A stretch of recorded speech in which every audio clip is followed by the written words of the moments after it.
The website looks so much better with just 2 words taken out. This is fine, right? This is fine. Stupid people ask stupid questions. Uninformed people just ask questions. Paradox.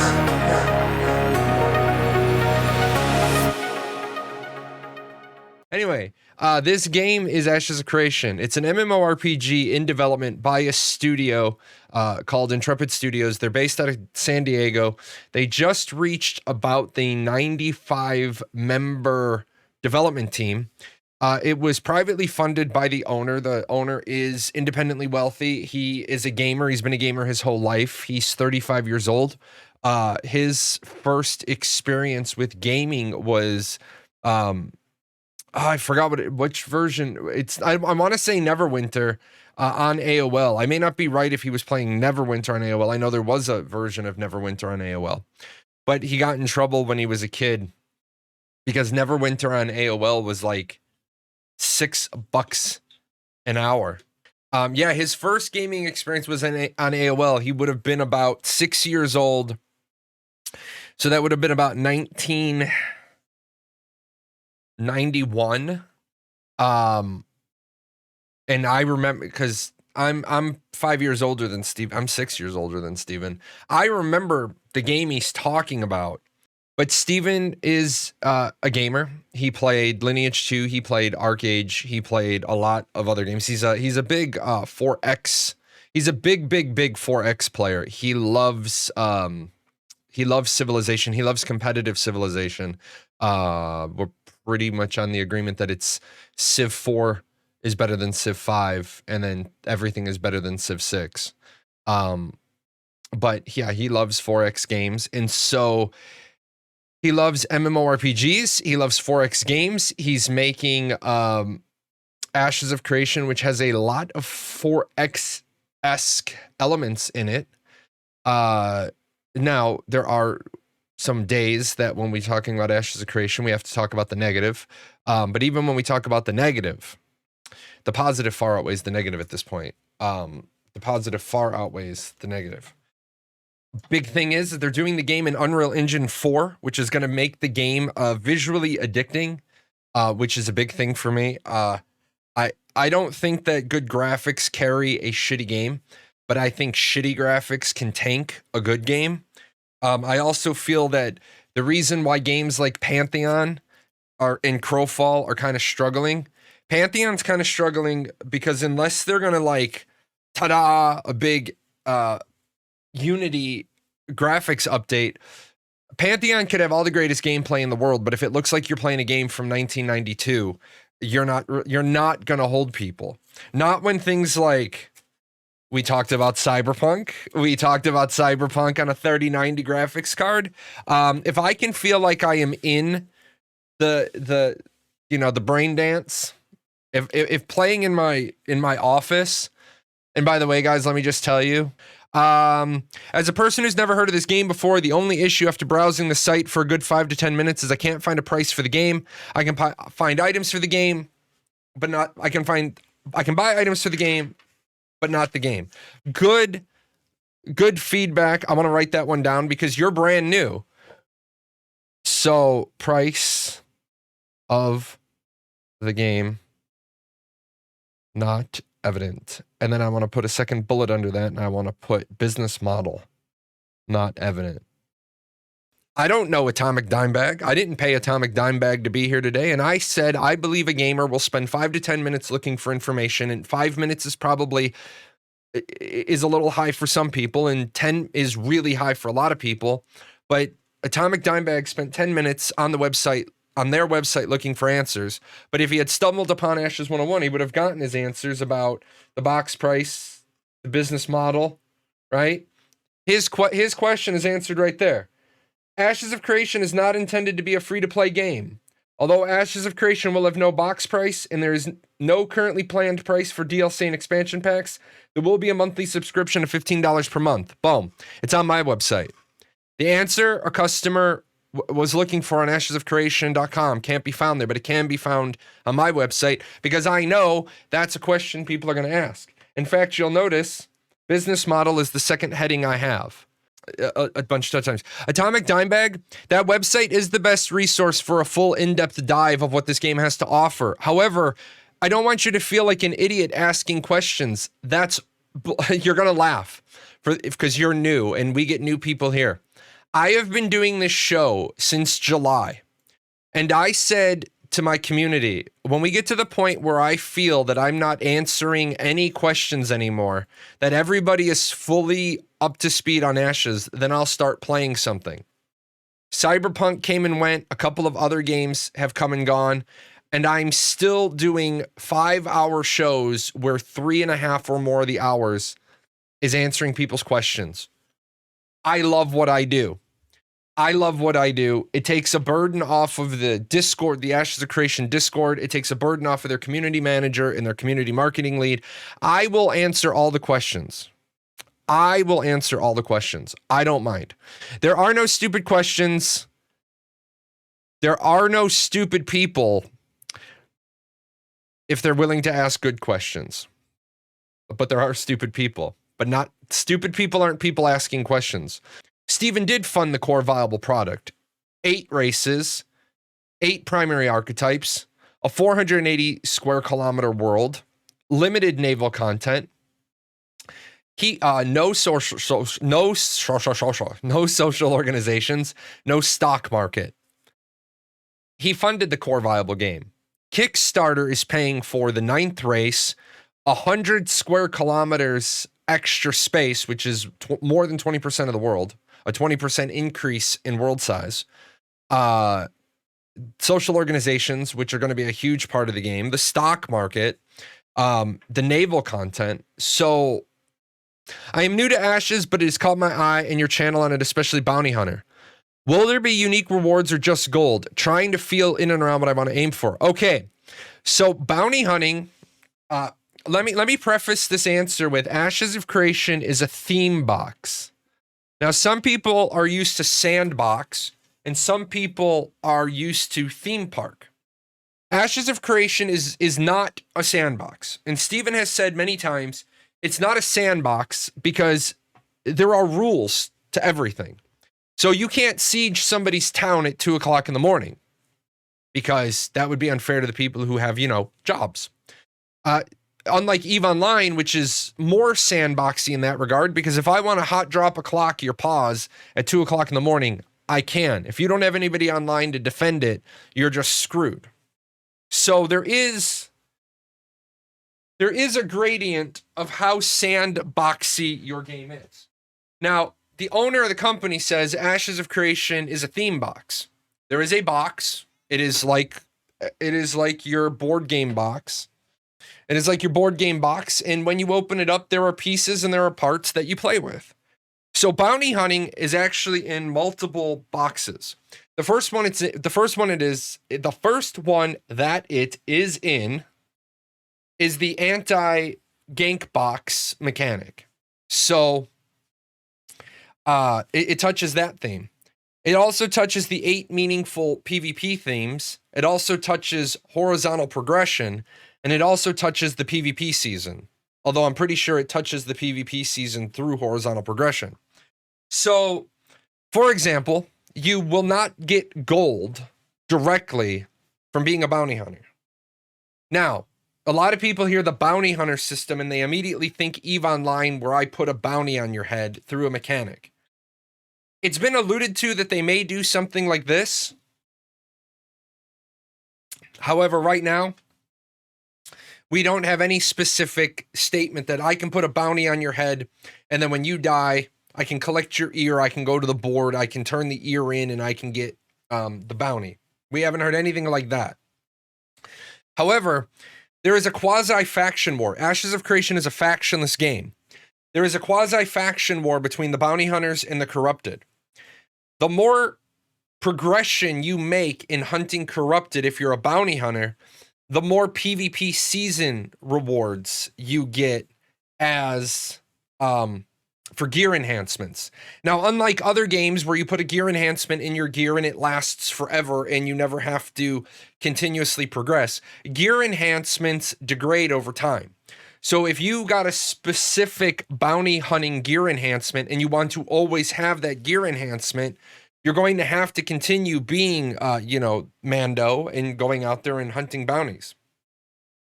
So no, it is not just gold and what you loot from them when they drop. There is a bounty hunting progression tree.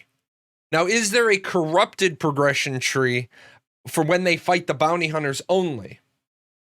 I do not know. I do not believe so. However, Steven likes to give, it's like Steven's got the 4,000 page game design document, and every so often when he's talking to me, he likes to do one of these. Okay, and I'm like, wait, what? And he's like, nope, no pauses, and I can't rewind, and I can't freeze the screen, so it's like whatever I read. Steven likes to give little sneaky peeks into what's in his mind and what's in the game design document. So when he mentioned a lot of the changes with the corrupted versus the bounty hunters, I would not be surprised if there was a horizontal progression for the corrupted, because if there's not going to be enough bounty hunters. Let's see. Will players be able to go to a specific place in a node to identify if it's a vassal node where the mother node is? Or will this information be readily available as long as you're within the node? Great question. Yes, there will be somewhere that you can go in the node to find out information about the node. With that said, will it be on the map? No, I do not believe so. Will it be on your map once your character knows that information? Yes. Will it update unless you go and update? No.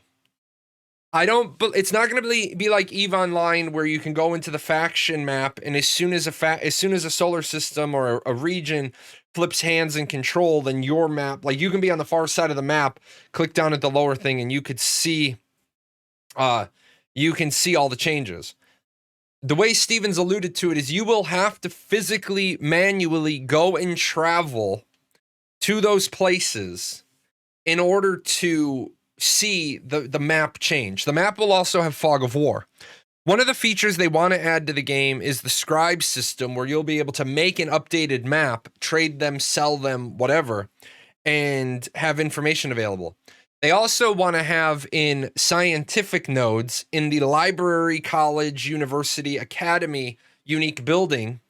It has 4 names as it levels up. As the node stage levels up, the building levels up. That you can go and get information about the world. So, yes, you will be able to get that information. The information will not be shoved into your face. It will not be idiot mode. You will be able to get that information, but how is what we're still waiting on. Good question. I do hope that they have a bounty hunting system where you do put a bounty on someone's head, but the bounty hunter would get corruption if he's green. As well as the enlister, maybe. Yeah, the bounty hunting system, let me tell you, putting money on somebody's head, we used to just kill each other in EVE. If our bounties got too high, we would just jump into a clone with no implants and get killed, and then you'd get the bounty. And then what CCP did is they changed it where the bounty was related to the value of the loss on the kill mail and percentage. It's just like complex formula. And so it became where bounties became a joke. Let's see. I'm trying to grasp the concept of the PvP states that affects the death penalty. Do we select between green and purple and it goes red if you kill a green? Yes, kind of. So you're right on the fact that if you kill a green, you go red. You choose to fight back and go purple and get 50% of a death penalty, or you choose to remain green, take a full death penalty, and then give the other guy corruption. So it's kind of like a game of chess. It's absolutely like a game of chess in moves and counter moves. And remember, the time to kill in this game is designed to be about 30 seconds.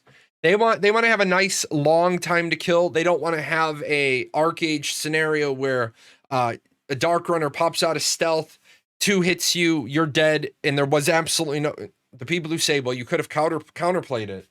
There is no counterplay to, he popped out of stealth, he tripped me, and then he shadow smites me from behind while I'm laying on the ground tripped, and then I don't have any mitigation and I'm dead. There's no counterplay to that. There is no counterplay to that. So the time to kill is going to be hopefully about 30 seconds. You're gonna make the choice. They attack you. Yes, by default, everybody is green. There is, so I give me 1 second. My tea bottle's empty. My throat is kind of dry today. I know what you're asking, and I'll be right back. Man, I'm so embarrassed. I just went into my fridge, and one of my favorite movies is Chronicles of Riddick. And I just went into my fridge, and it was like empty gun rack. I have no teas made. Tamir is gonna help me out and make a bunch. I told you guys I got up early, and I spent from 6:30 till 7:15 showing off or doing the revisions for Kong Vector. I drove my daughter to school because she's a spoiled princess. And then I got home and I worked from 7:27 until I actually almost forgot to start the stream. It was like 8:52 and I looked at the clock and I was like, oh shit. So, where were we? Oh yes. Game is very much like a series of chess moves. You attack me. And I have entire videos on this on the website if you're looking for more details. I linked Death and Dying, but I have examples of corruption and all that stuff. You'll love Ashes 101. If you've ever been a gamer, you're going to love Ashes 101. So what happens is you attack me. Now I have a choice. I can choose to flag and defend myself. Because remember, in order to defend myself against a purple, I have to flag. To defend myself against a red, thank you for the follow. In order to defend myself against a red, I do not need to flag. So different scenarios have different, you know, bits and pieces going on. Again, I would love to sit down with Jeff, not with Steven. I think Steven's a good dude, but I would love to sit down with Jeff and talk about the flagging system. In more along the lines of explain it to me and then let me explain it back. Because the more I spend on the corruption system, the more confused the more I spend on the flagging system, the more confused I get. I think what they're trying to accomplish can only be done a certain way because of flagging rules. But if I'm a green and I'm attacked by a purple, I have to make a decision. Do I stand there and take it, die, and give them corruption? Or do I flag up and fight back and they don't get corruption if they kill me, but then I can also beat them and not die? So there's a bunch of there's a bunch of decision trees. If I choose to stand there and take it, then the person who attacked me has a decision tree. Well, I know that they haven't flagged up. So if I kill them, I get corruption, or I could walk away. It's the same system from Lineage 2. It's like 95% Lineage 2. Somebody once tried to explain to me what the one difference between Intrepid's flagging system and Lineage 2's is. And I think that's where the piece was. The flag lasts forever. Well, hold up. If you go purple, the flag lasts. Hold on. You got a mistake there. Give me 1 second. If you go purple, the flag lasts, I believe, 60 seconds. It takes 60 seconds of no combat for you to revert back to your green state. If you're red, you're perpetually red until you die or you work off your corruption. It makes no sense to go green. You lose more than just staying purple. You've got that backwards. You can't go green. You started green. It does make sense to stay green in the regards that I know that I have zero chance. I have zero chance of beating you. I'm gathering stone and you jump me and you start attacking me. I know I have no chance to beat you. I can see your gear buff. I see that you're in. I know that I'm a cleric. You're in cloth. You're in epic cloth. I have, and I'm a healer. I'm in medium, but I have zero chance of beating you because you're wearing cloth. Why am I going to flag?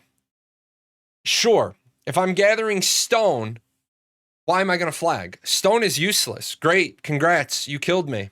I'll take the death. I'll lose a full death penalty of my stone.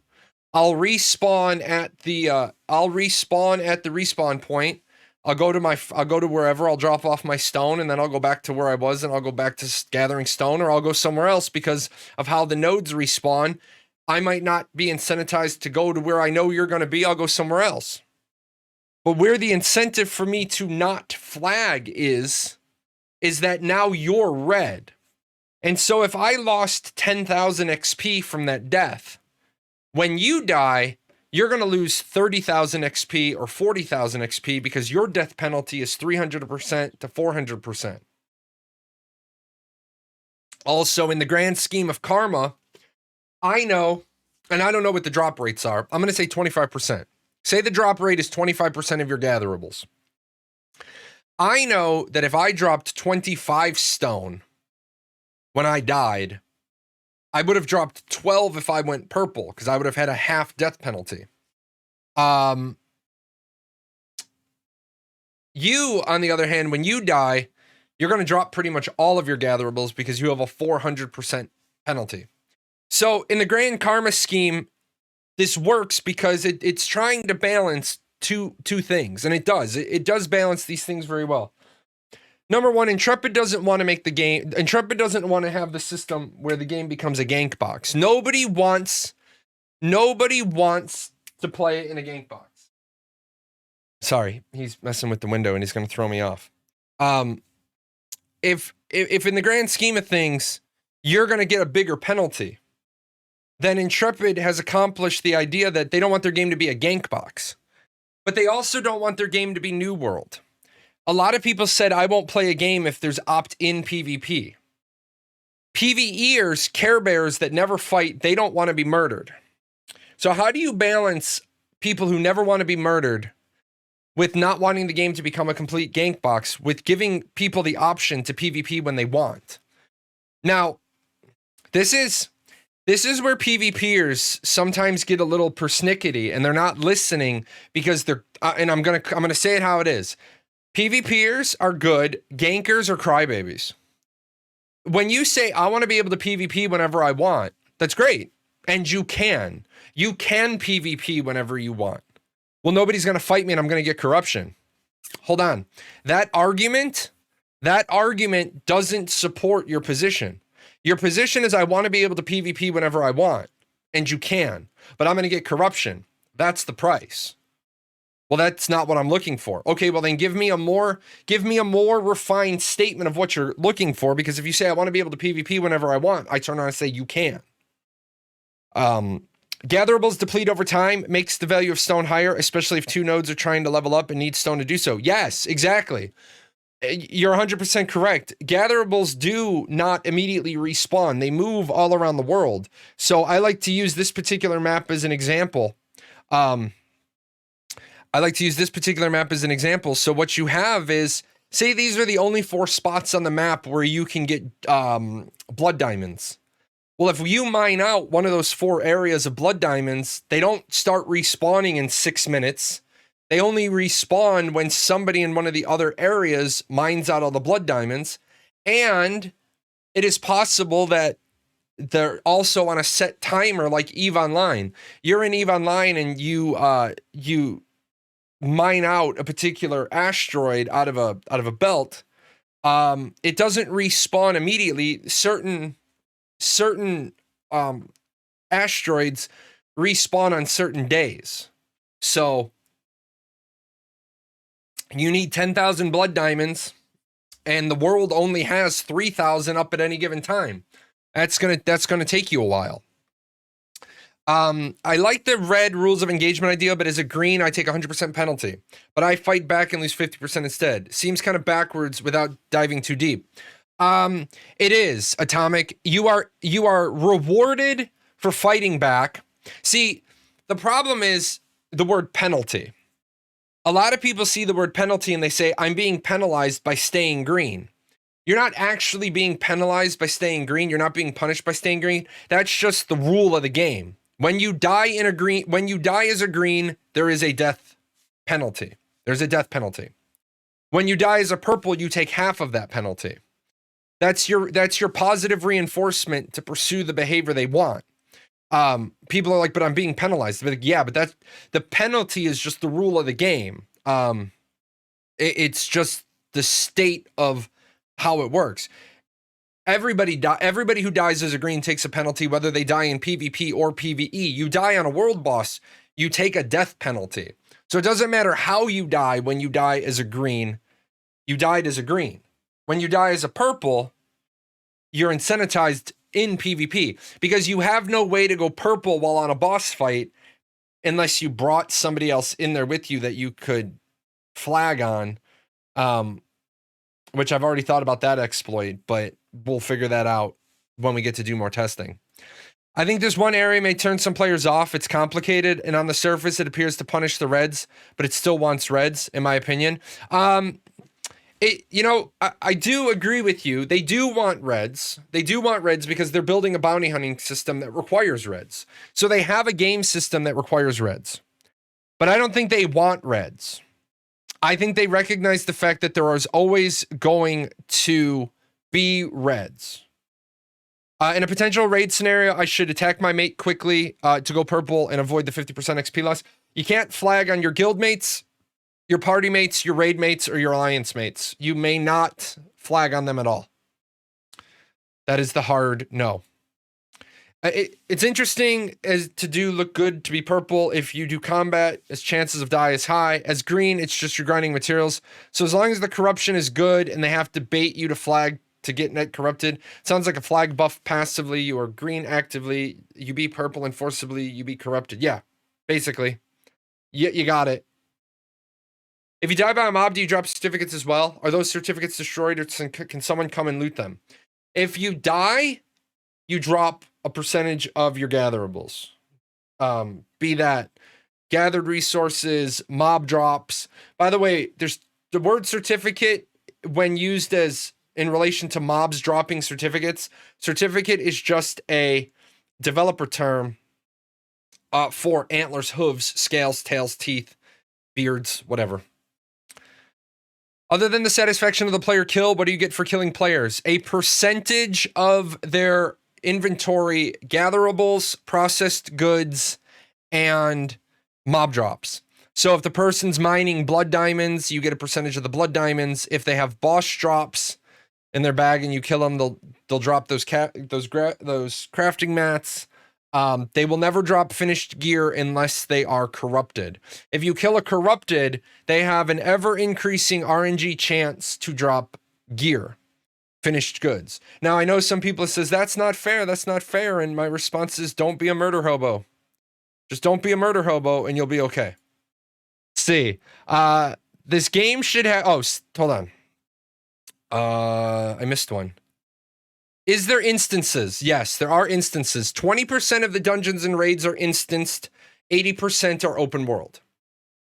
This game should have an open world with mobs giving more XP in the open world, so it would entice people to go there and XP faster, but with chance of being attacked and killed.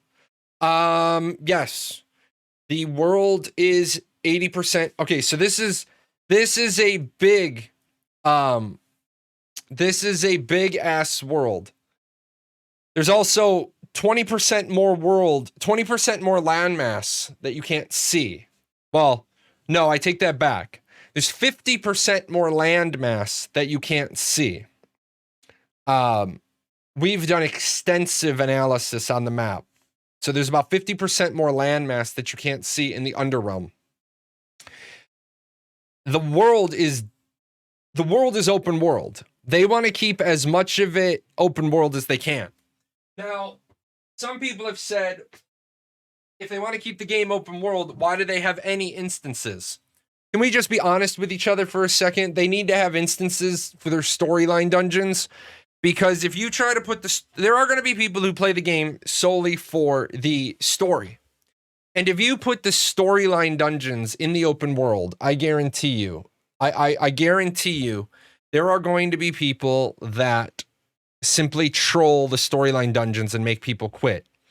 Those people, I want to speak to those people directly. Don't shit where you eat. In Arcade is a great example of this. I swung by Arcade not long ago on an alt. And Unlucky Geek, I do apologize. I saw that.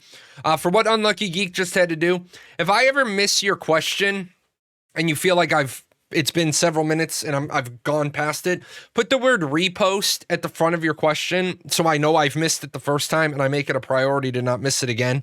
Due to some of my color blindness, some of the text goes in, like right now there's 3 of you in a row with green names. And so my squirrel ass will see the next purple name and go on that question. So I swung by. No, my mic's on. I swung by Ostera and Arcade not long ago on an alt because I don't want to go there on my main. And there was nobody there. There was nobody there. And so I start looking around at who was online. You know who the only people that were online were? All the people who had cheated, paid to win, and acted like shitbirds. Great, you all have like 18k gear scores, and now you have nobody to murder. Don't shit where you eat as a gamer. That's the other thing I say about the corruption system and the flagging system. If there's a level 17 leveling, or there's a level 17 gathering, and he's gathering the materials you need, you could kill him. Or you could just as easily send him a whisper that says, hey, level 17, you're gathering dragon teeth. I need dragon teeth for what I'm doing. You already have some. It's time for you to leave. Because if you don't leave, I'm going to kill you. But I don't want to kill you because I don't want to ruin your experience. Takes you just a couple of seconds more to give them the warning, I'm about to kill you. And you don't shit on their day. And then the game doesn't lose a player. You could also, God forbid, get into a discussion. Maybe they're gathering the dragon teeth and they don't need them. And God forbid, you could maybe like make a friend. You could buy them from them. You could recruit the person into your guild. You know, you could trade something for them. You could let them do the menial work and gather the dragon teeth and give their level 17, give them something they might need. You know, be fucking social. Oh, I know. Guys, am I off my rocker? I probably am. It's probably my sometimers. Why would anyone against Reds care to tell me why? Maybe any specific instances. Started gaming on Lineage, though WoW on a PvP server, and killing the enemy no matter what was worth the fun to me. And getting ganked even as a lobby where they would camp town, it was still fun to fight back. Just wondering why people don't like Reds gankers so much. Because Lord Hat, it works like this. There's a video on Arcade where I got called out. I got caught up into the toxic nature of Arcade, and I ended up like 1v7 a guild of lobies. And it was cool that I was killing them. I was kind of a dick. I blew up their ships. So I sent them all care packages. I'm like, you know what? People saw my video. I acted like a dick. It's not really my personality. I apologize. Here's a goodie bag. And they were cool. We talked a little while after that. They were the other faction. People don't like gankers because ganking is what happens and then people quit the game. Goon Swarm is notorious for this in EVE Online. They go to high sec and they blow up people's mining ships. And those people can't afford to replace them. And they thought they were safe in high sec, so they quit the game. In a game like Ashes of Creation, where there are 8 meaningful PvP activities: castle sieges, node sieges, guild wars, node wars, caravans, arenas, enemy of the state and bounty hunting. Why are you running around ganking random players? Those players clearly don't want to PvP. And then Sparky hit the nail on the head. There's a difference between meaningful PvP and someone shitting on you just because they think it's fun, but they screwed your last 2 hours of play. Now, some people will say, well, then don't play an open world PvP game. Excellent. Great idea. Those people won't play the open world PvP game. And now you want a PvP in a game, but you can't get any PvP gear because there's nobody making random gear and putting it on the market because you drove all of the singleton, non-guild member, non-alliance member crafters out of the game. And now nobody wants to give you gear because the game is small and they don't want to arm and outfit their enemy. If you're running a caravan down the orange brick road, and this is my orange brick road, and we're rolling down, and I see a caravan, and I'm like, hold up. And I look at the list of guild names, and you're operating in my area, and I don't have a nap with you, you're probably going to get, depends what the little icon, which I think the icon on the top of the caravan is a horrible fucking idea, but I'll talk to Steven about that later. Because in a covered wagon, you have no idea what's in a covered wagon. But now if it's lumber, I could definitely see you saying, okay, well, you couldn't cover all the lumber. Okay, I gotcha. But, with that said, if you're running a caravan near me and I don't have anything else pressing to do, I may steal it. Well, they have PvE servers. No, because you can't, because the game is a PvX game. You can't have PvE servers, because you need PvP to build the world. So here's a caravan, and right now the pop box flagging mechanic isn't, but I mean you got to get pretty significantly close to the caravan to get the pop up. I'm feeling there may be a lot of caravans near large developed nodes. Sure, if people are going to treat them like loot pinatas. I mean, if you're running caravans, remember, there's no crime. There's no penalty for stealing a caravan. There is no crime for stealing a caravan. Now, you're obviously not going to need to get that close, just so we're clear. Let's see. You just startled your son so badly that his headset almost flew off his head. Nice. So let's see. I started playing Arcage a little while back, but quick due to the ganking. I got to the PvP leveling area and it was literally impossible to level due to being ganked and spawn camped repeatedly. The gear score difference was so high that even if I wanted to, there was no way to compete. Yeah, that's a huge problem in Arcage. Any news on your new world creator application? Booma, they didn't even send me a mail that said they got it, so I might reapply. I never even got a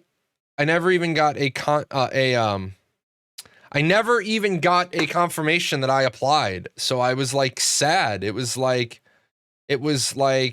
oh, you applied? Sorry, Scrub. Sorry, Scrub Arena. You don't count. And I checked both my email addresses because I couldn't remember which one I put it on. And it was just like, nope, screw you. Scarecrow didn't know I was live. Yeah, Scarecrow, I'm live Mondays, Wednesdays, and Fridays. My showtime rotates so that everybody can get a little Jahlon. Let's see.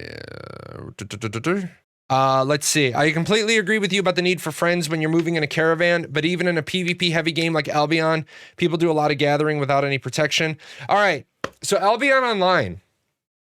Remember, you know how I always tell you guys, you know how I always tell you guys, WoW, you have to acknowledge WoW, that it's in the room for all the things it did for the genre. It's the big elephant, and you got to acknowledge it, and then you got to send it out of the, throw some peanuts so Dumbo leaves the room. And then you're like, okay, I acknowledge A through Z or A through M about what WoW did. Now the elephant's going to leave. We're not going to reference anything else. Albion Online is the same way. Albion Online is a great game. But because of the nature of the non-seamless world, the zone lines, the this, the that, Albion Online is great in a box. It does some things really well. Did I just admit that? Shit. Okay, I admitted that. Albion Online does some things really well. But the overall gathering PvP zone line has to be taken into consideration. I'm guessing some people in AOC will do the same thing. Big question is, how many players do you need to take down a caravan with the typical number of NPC guards? There is no answer for that, because what if I don't have typical guards? What if I have 6 rookie guards? What if I have 2 elite guards? What if I have 2 elite guards and I'm a bad Billy Badass Mage? What if I have 4 average guards, I'm a Billy Badass Mage, and I have a tank and a cleric with me?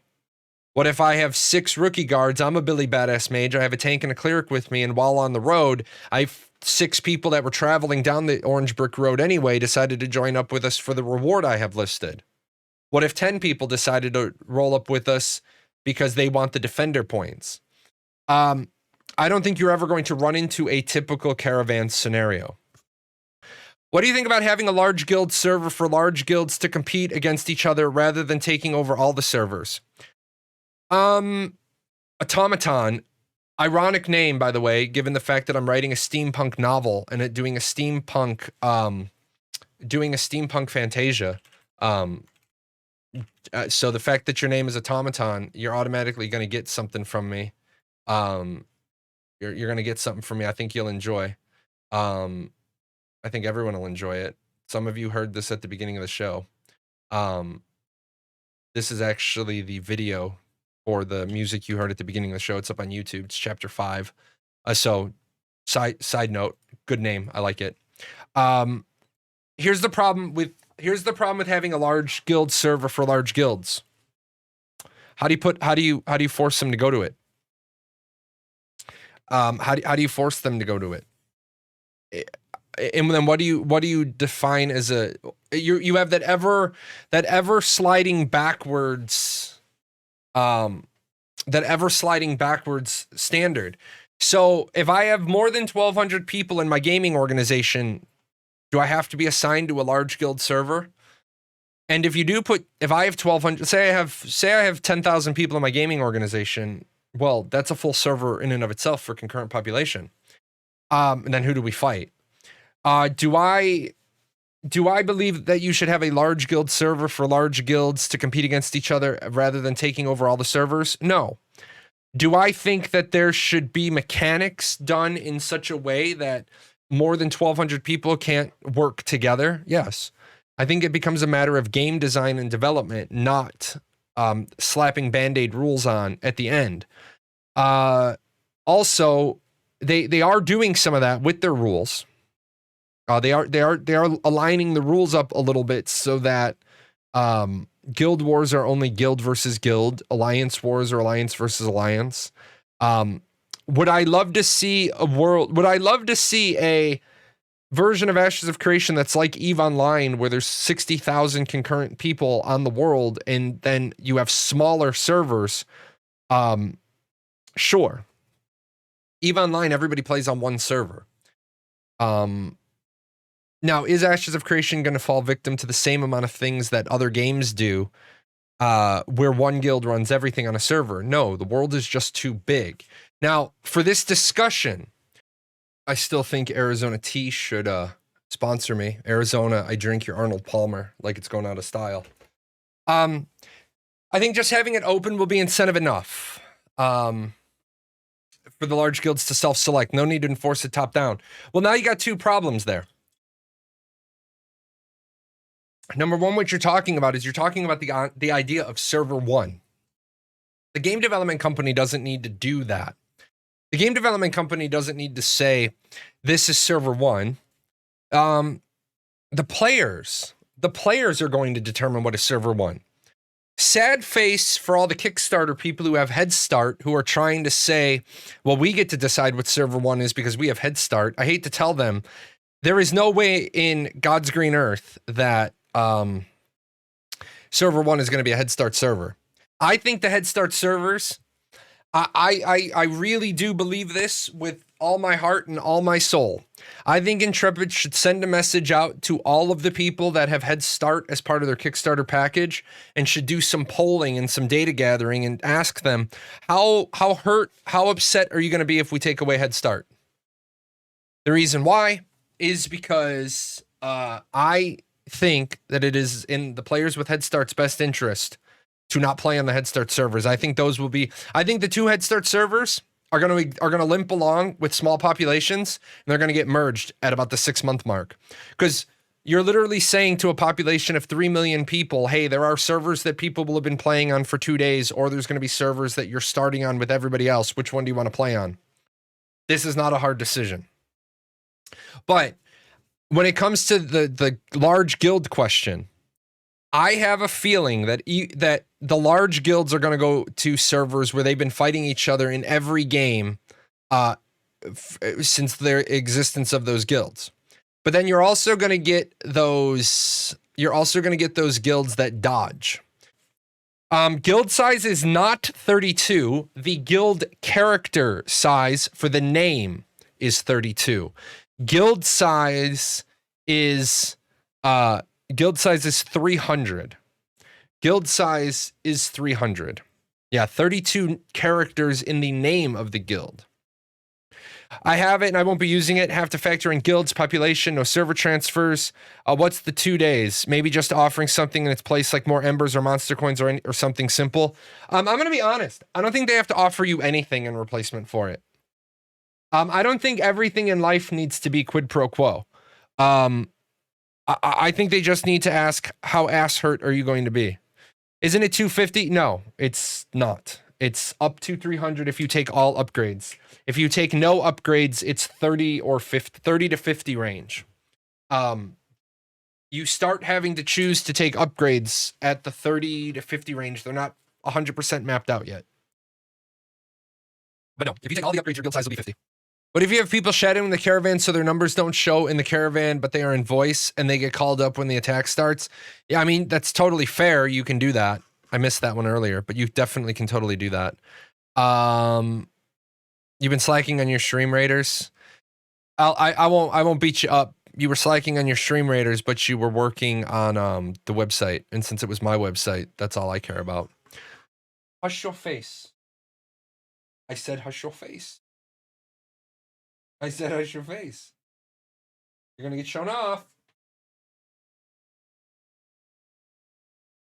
This is a cloud. No, you don't feel safe. Oh, you don't feel safe because your claws are out. Hi, buddy. Hi, buddy. How's it going? You're being bad today. You're pawing at the window. You're trying to pull down the curtain. Don't bite my face. Do I taste good? Your brother's cat is named Cloud too. Yeah, this is my. This was supposed to be my cat, and then they both ended up as my cats. Neither one of the boys took a liking to Tamir, but that's because Tamir had never had inside cats. Tamir had farm cats, but she never had inside cats. So neither of the boys really took to Tamir.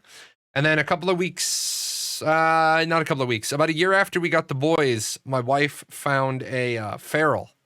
Well, one of her coworkers found a feral and it got in the person's car and they couldn't get it out. So they drove it to the house. I put on my thick leather gloves to pull this kitten out because it was biting and spitting and hissing. And I took the kitten to the vet. It hadn't been hit by a car. Its mom had been hit by a car. It had gotten chucked onto hot asphalt. It had hot asphalt in between all its paw pads. Its face was all cut up. I took it to the vet on base, and the vet on base said, if you walk out of here right now, it'll be fine. But if you want us to treat this animal, the only thing I'm going to do to this animal is I'm going to take it in back and I'm going to put it down. It's in too bad of a shape. Her hips were all twisted and turned. Cloud. Get down. And so I fixed her up. I put her in a laundry basket. My boys could see over the top and could see her. And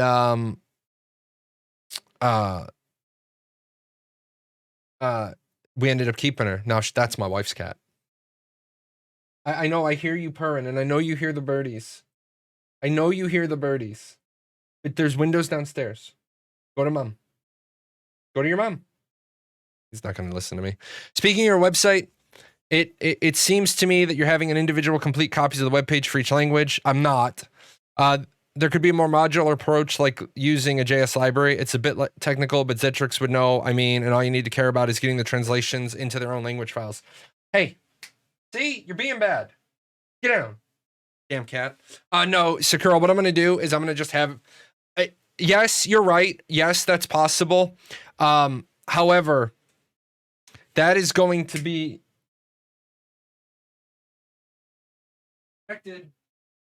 Sorry.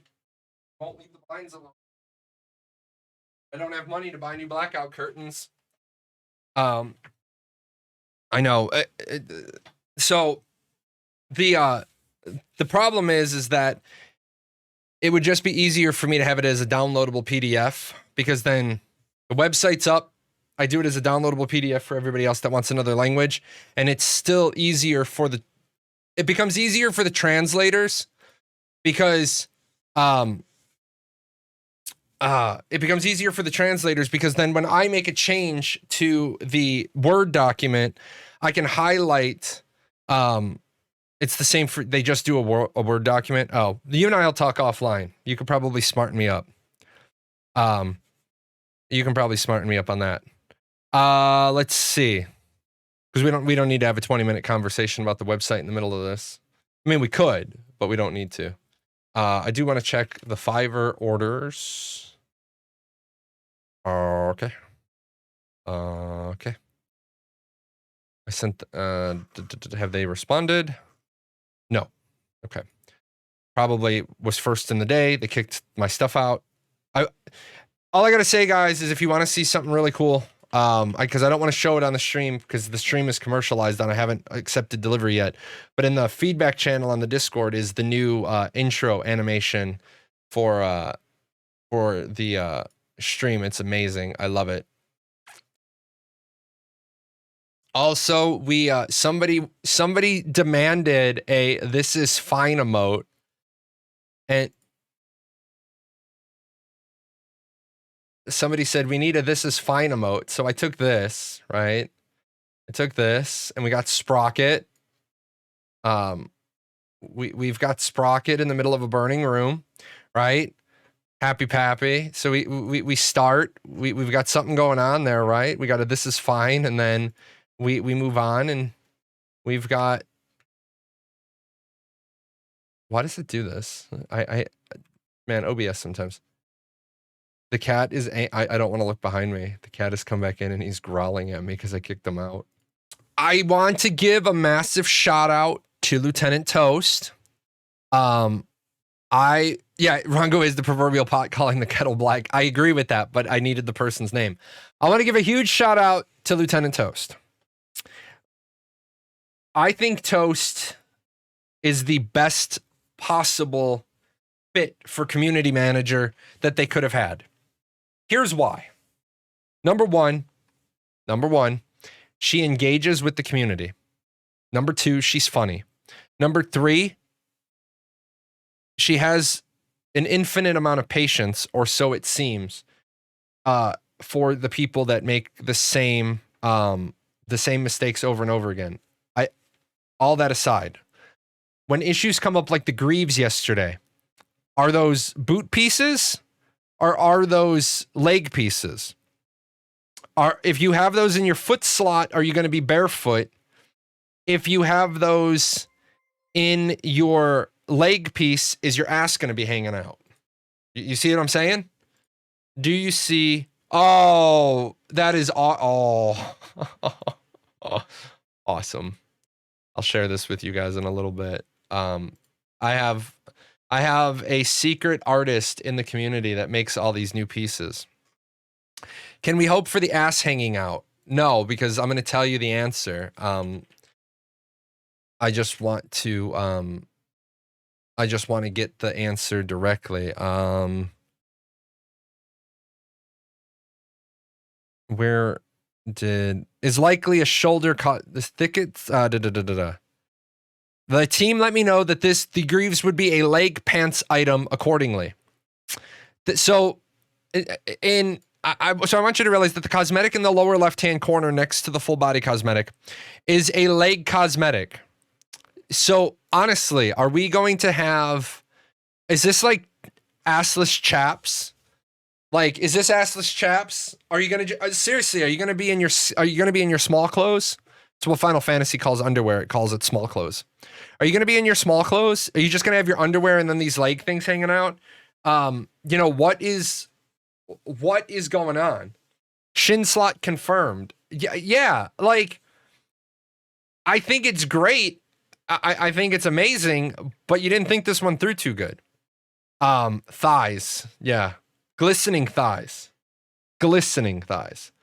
Again, though, I you know, Intrepid Studios keeps making the same mistakes. He keeps making the same mistakes over and over and over and over and over and over. Because, you know, if you're gonna make the same mistake over and over, let's just keep making it, right? Let's not learn from our mistakes. Why is the camera like angled off? Did I move it? You can check on Twitch. However, crafting worked on a scale of +0 to +7.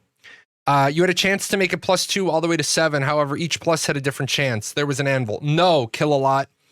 The crafting system in Ashes of Creation will not be like that. The crafting system. There is a enchanting system, 2 different parts. Let me break it all down for you. Intrepid Studios doesn't want there to be an element of RNG in the crafting.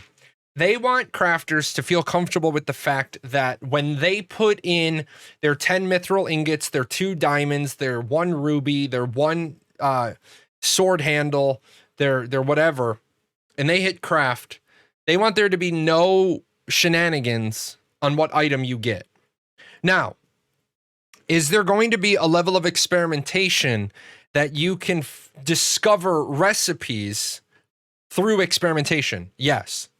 But that is not mutually exclusive to what you see is what you get.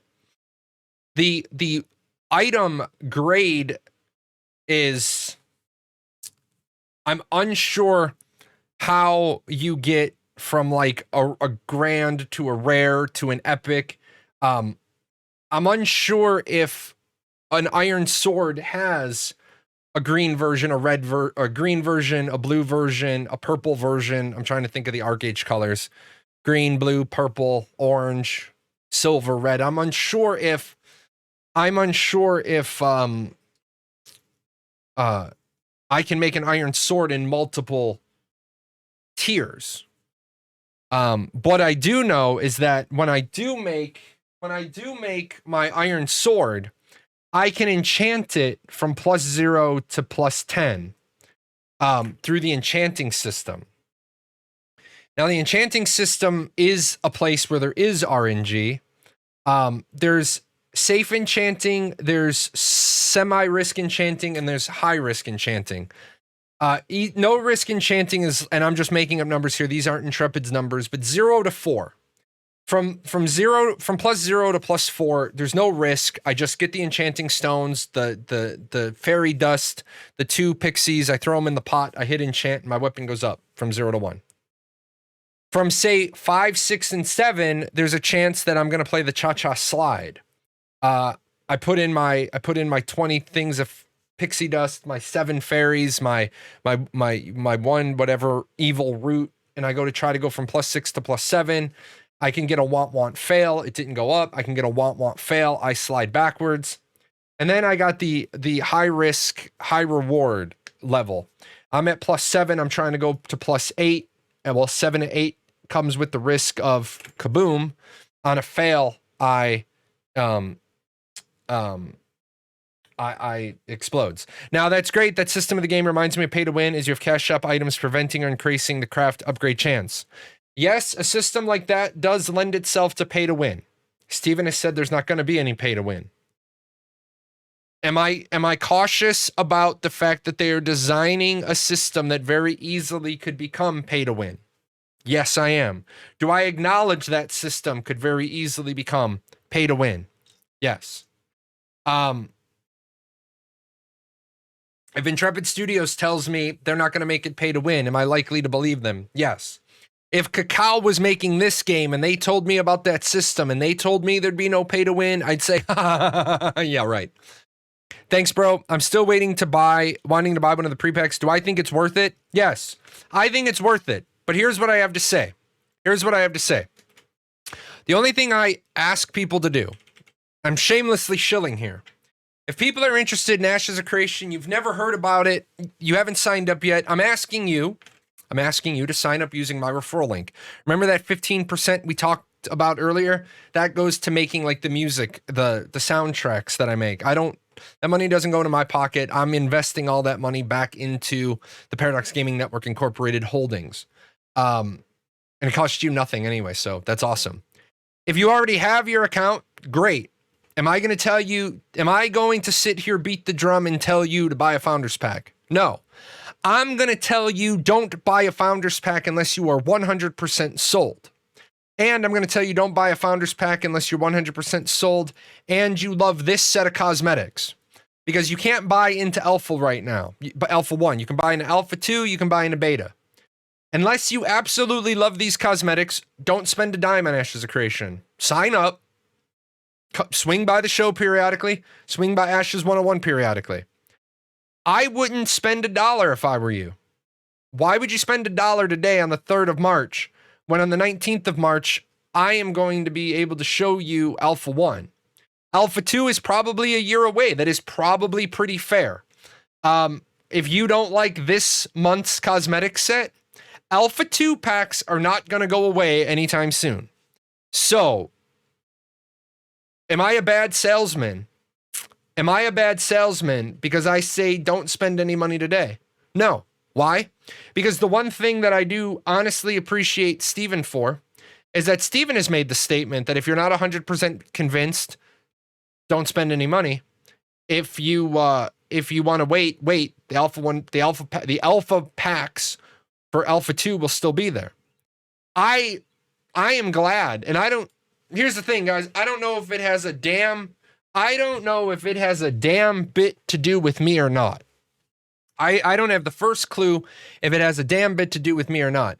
But I am so thankful that Steven did not open Alpha 1 sales arbitrarily and then have to say on his stream we ran into issues. Because then the inevitable questions would have come up is, well, why did you suddenly start making more money on a fully funded project if you ran into issues? Shouldn't you have known you already had the issues? And then it's going to open up into a whole can of worms. A whole can of worms. If you closed your Alpha 1 sales years ago, so sorry, but that was your decision. There is a way to reopen Alpha 1 packs. And I've said this on my show a number of times. I'm assuming Steven has seen my diatribe on how to get Alpha 1 packs opened again. The only way you open Alpha 1 packs is after you get through your already scheduled testing session and then well into the Alpha 1 in April, you turn around and you say, all right, guys, I'm going to give you some facts. I'm going to give you some figures, and I'm not just going to give you facts and figures. I'm going to give you some server logs. And even though server logs can be fucking bullshitted and fabricated, you're either going to go through the process of giving us server logs and they're authentic, or you're going to go through an elaborate scheme. If you're going through an elaborate scheme, the nice thing about schemers is that you eventually catch them in the 3-card money and you catch them pocketing the queen. So you eventually catch people who are scamming you. How do you stop people from bringing too many other people into a dungeon? You don't want them to bring a whole bunch of people. So how do you stop them? That's easy. I'll show you. So, and this is going to be amazing art. So, which is why we have Chibi Ross up on the top of the screen, right? So here's our boss fight room, right? Here's our boss fight room. And you only want this to be for 40 people. So that's the wrong size pen. I'm going to assume that this is representational of like 40 people. I'm not obviously going to draw 40 X's here. And so what you do is you have the big mean dragon cat, because I can't draw a cat or a dragon. So it has I gotta make sure it has a tail, because it has to have a tail swipe. That's an amazing fucking cat boss. Amazing cat boss. Intrepid, hire me on the spot. So we're gonna assume I'm gonna draw a bunch more X's so that you can see sort of like the gravity of this. So say you want to make a boss fight, right? You want to make a boss fight and you only want 40 people in here. The question is, how do you stop 80 people from coming to the boss fight? Well, number one, if the boss gets attacked from behind, then the boss is just going to say, fuck you, and I'm going to do a tail swipe. So if the boss you just make the mechanics, the boss is going to do a tail swipe. You also, periodically during the fight, you have ground mechanics, where the only safe spot of the board is right here. Or you can do 2 of them. You can do safe spots on either side of the board. But what you do is you make it so the amount of safe spot on the board only fits the number of people that you want in the fight. Now, since there is player collision, you can't stack up all on 1x. You can't have the entire raid basically standing right here. If you're standing here and Bobo the Clown DPS was late coming and the AoE or the unavoidable damage goes off right on the edge, if you're on the edge, you're actually gonna buddy bump him and he's not gonna be able to get into the safe spot. So mechanics and movement and stacking is gonna be important. Now, some people have said they don't like this. Some people have said, well, that's gonna be chaos.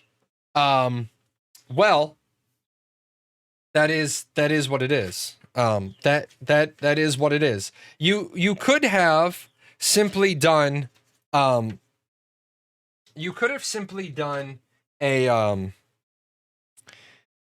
an instance where you can only get 40 people in the room, but then you can't contest the fights. And then you're going to have the scenarios where, since the boss fights aren't instanced, you're going to have that one jackass that sits in the boss fight room over in the corner where he doesn't aggro the boss. Well, and that's why you got to be careful about how you do the enrage for every extra person. It's really easy for the boss to know how many people am I being hit by. You definitely don't want to do a you definitely don't want to do a setup where the boss gains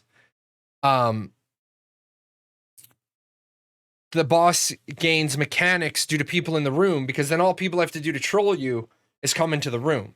Now, let's be realistic here. Am I expecting Intrepid to get an A+ on their open world boss fights? No. Why? No offense to Intrepid, and I know they have a ton of great people there, but you're trying to solve a problem that AAA studios with teams of 300 people with thousands of years of experience combined on the team can't solve. And so if there's a team with 300 people on it and they have 1,700 years of experience combined on that team, I'm not saying that Intrepid doesn't have talented people, but what well are they drawing from to suddenly say, oh, we're the company that's going to get it right? Peter Bascula is the new social media manager at Intrepid Studios. He has been at TLC Engineering Solutions, which I'm already going to tell you, I hate. If you're their social media manager, I hope you didn't write their LinkedIn page.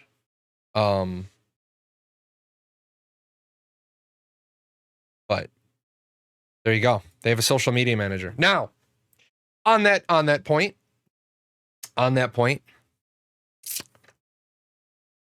why does Intrepid keep doing shit like this? Okay. You have a community manager. You have a community marketing lead. And now you have a social media manager. I don't know, but call me crazy. But if you already got 2 people in the marketing department, plus I know you have Corey. Well, I don't know what the hell Corey's doing anymore. How many people do you need in the marketing department in-house when you also have a PR company? When I don't know, like I said, slap me twice and hand me to my mama, but I don't think you need a 3-person marketing team. I don't think 3% of your organic staff needs to be involved with marketing, especially not a social media manager when you don't have a fucking product. Once again, guys, I don't do these rants because I enjoy them. I do these rants because you enjoy them. But when I say this, I'm trying to educate people because I'm retired. I'll never work again in my life. I can stream or not. I can make YouTube videos or not. I can write or not. I will never work another day in my life. So please learn from the shit I'm giving you for free. They hired a new social media manager, and what is the and then? What is the and then? You don't have Alpha 1 for sale. Now, is it possible that they hired on the social media manager because they thought that they were going to have Alpha 1 open again? Possibly. Es posible. But this is another feather in the cap of the people who say, it looks like everything you're doing is for the almighty dollar. Now, I'm glad, like I talked about earlier in the show, for those of you that weren't here, I am really, really, really, really glad that somebody at Intrepid, be it Margaret, be it Steven, be it somebody, decided to take the goddamned special offer off of this box. Okay? This website presents, you guys have no idea the optics of even one thing. I want to give you guys, and like I tell you guys all the time, I always tell you guys, if I ever recommend a book to you, you can shit call me. You can Manchester me if I recommend you a book for professional development. And I mean this with all sincerity. I want to look right now. Okay, I'm going to give you a link. And I'm going to tell you right now, you can get this book. You can get this book for $5. Okay? You can get this book for $5 used.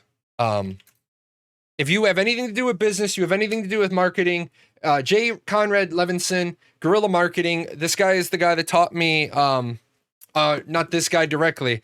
The guy that taught me marketing was taught by this man directly. The man that taught me everything I know about marketing. I used to have a bunch of his books, but when I went to the military, I like all the workbooks and stuff, I gave those to a up-and-coming marketing student. I wish I could get them back. But the Guerrilla Marketing series is basically how I ran marketing when I did marketing 20 years ago. This website, with just the change of 2 words, you get rid of a whole bunch of fucking millstones off your neck. Why? You get rid of a bunch of millstones on your neck with what was dragging you down about the website. Now the website, because you're not, the words limited time, special offer, act now, act fast, supplies are limited, don't delay. I 100% endorse this change in the shop. And I'm sure they don't give a shit if I endorse it or not. But from a marketer's point of view, this comes off as more genuine, more authentic, less cash grabby. Just the fact that they changed limited time or special offer, because first of all, special offer was not only good for you, it was fucking bad for you, because there was nothing special about the offer. The special offer simply took you to the cash shop, which sold you the normal offer packages. So there was no special in the offer. Now they changed it to breathe glorious life in Avera. Number one, I didn't even think about this earlier. Number one, this sounds more like Steven. This sounds more like Steven than limited time or special offer or act now. But the fact that now when I look at this webpage, you don't have a big shit stain on the bottom of your pants or stuck to your shoe. This glowing, horrible, all you want is my money is gone. The website looks so much better with just 2 words taken out.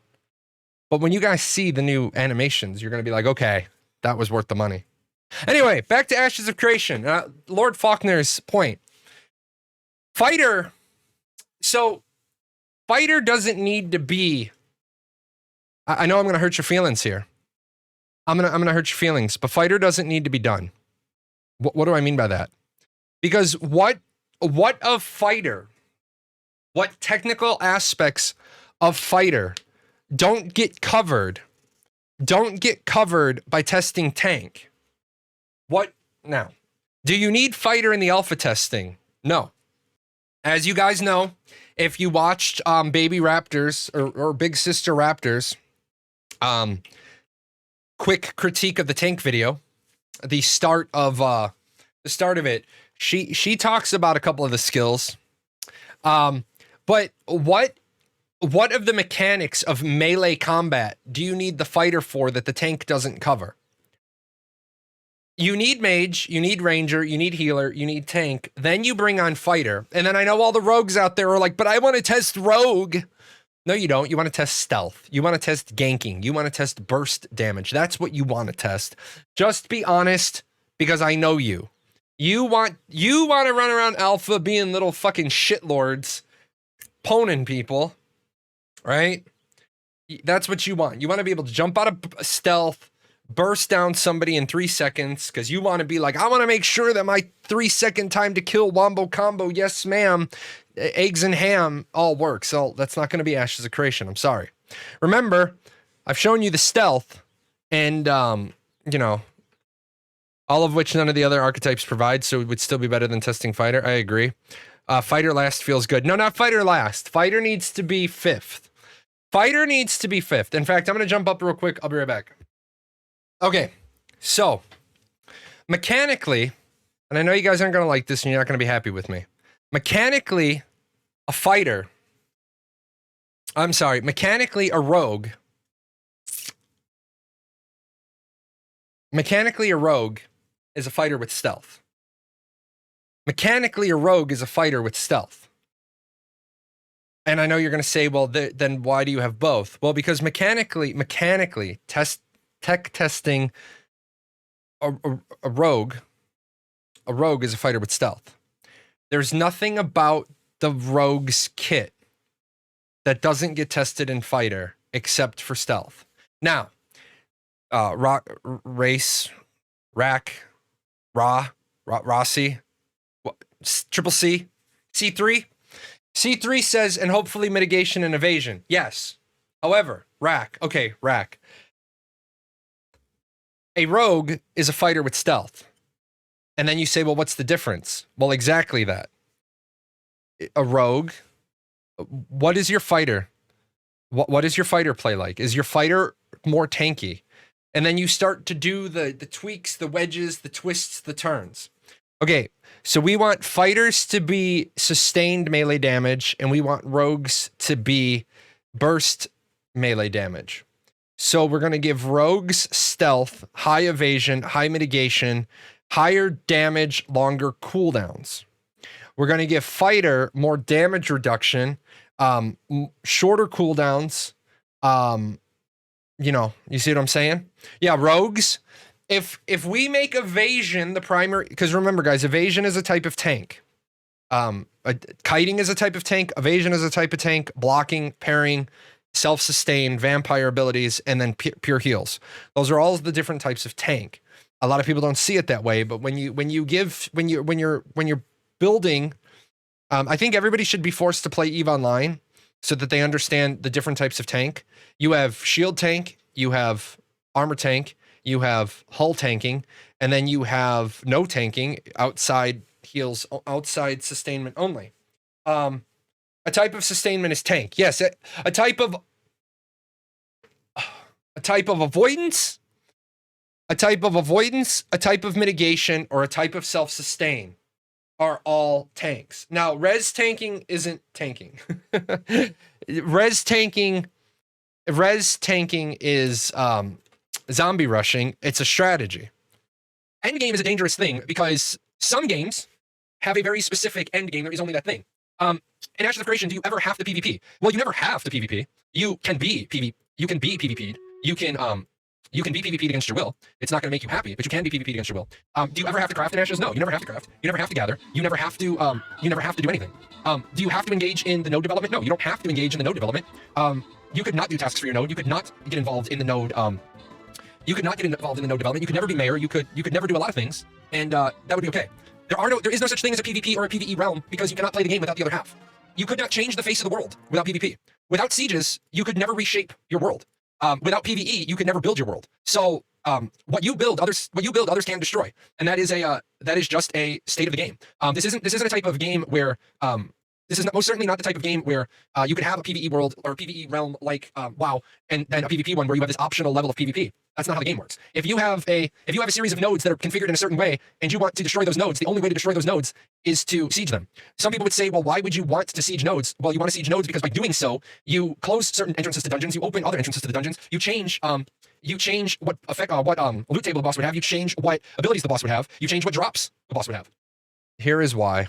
Because I don't know about you lads, but when it comes to determining my sleeping arrangements are usually determined by who I'm going to be sharing sleeping arrangements with. I don't want to sleep in the dust. I don't want to sleep next to trucks. I don't want to be in a Speedo next to another dude. But I definitely want to be in the branch of service that has a huge number of females. So, I'm just saying. By the way, what incentive do bounty hunters have to kill corrupted on equal grounds as a bounty hunter rather than just killing them as a non-bounty hunter? Because Dante, the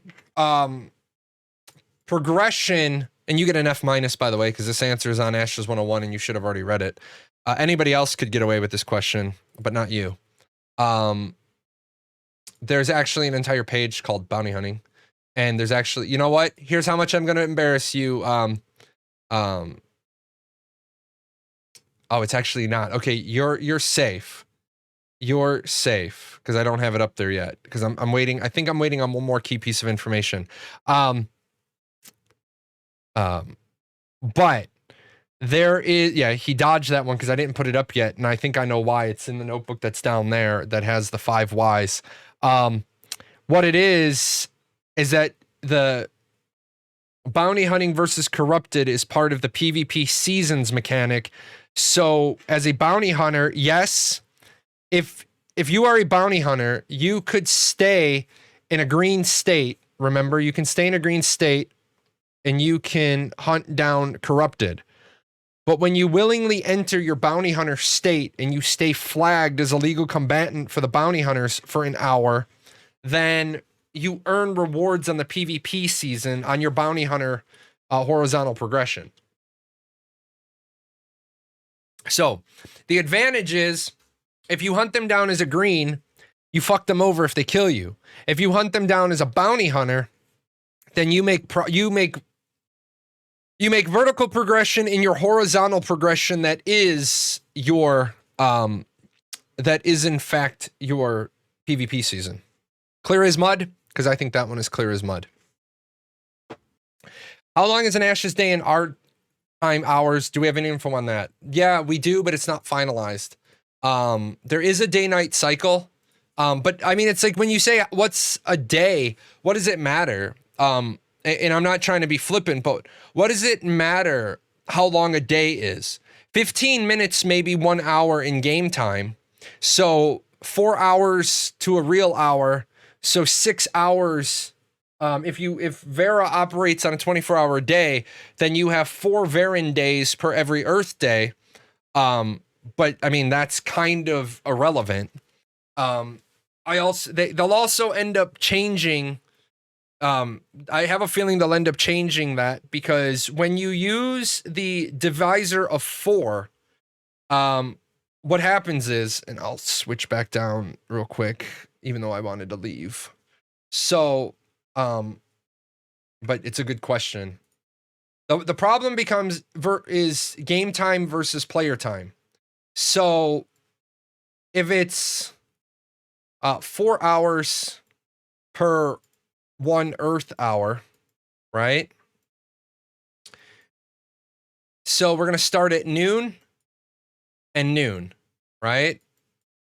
I should probably do this. Let me do this. Noon is game time. Yellow is real world time. So we're going to start it, or let's not start at noon because then we're going to be halfway through a day. Let's do midnight game time, midnight real world time. And then when we go to 1 o'clock real world time, it's 4 a.m., right? And then 2, 3, 4, 5, 6, 7, 8, 9, 10, 11. So you've got 4 8 noon. You've got 4, 8 midnight. You've got 4, 8 noon.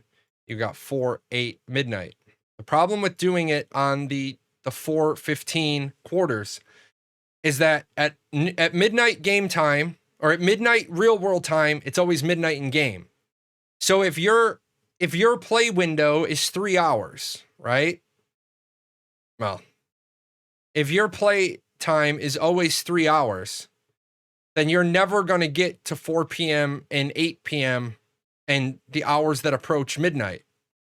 If you have events that happen, like Final Fantasy XI, you had to go to Velcrum Dunes at a certain time of day to get certain items. You have to shift it. You have to shift it to have something other than a 4-to-1 ratio, because a 4-to-1 ratio lines up exactly so that you're always experiencing the same time over and over and over again.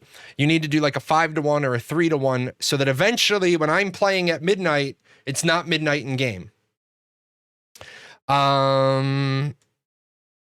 So I am going to get out of here, because if I take that question, then I'm going to be here for at least another 15 minutes. But Critical Zen, you can ping me on that one on Friday, or you can ping me on the Discord, and if I have time, I will answer it on the Discord. With that said, guys, I'm out of here. I gotta unmount everything on my desk. I gotta get ready, because Zetrix likes to make me spend money. You know, I'm thinking that this big bitch is gonna get on my desk today. That's my goal. So